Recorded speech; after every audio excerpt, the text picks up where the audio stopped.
ఆదికాండము 29వ అధ్యాయము 31వ వచనము.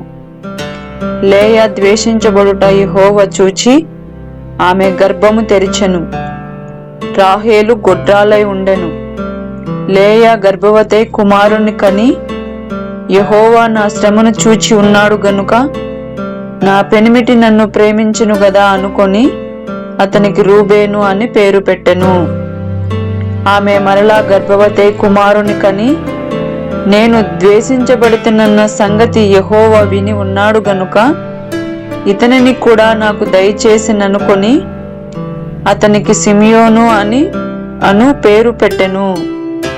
ఆమె మరలా గర్భవతై కుమారుని కని, తుదకు ఈసారి నా పెనిమిటి నాతో హత్తుకొని ఉండును, అతనికి 3 కుమారులు కంటిననుకొని అందుచేత అతనికి లేవి అని పేరు పెట్టెను.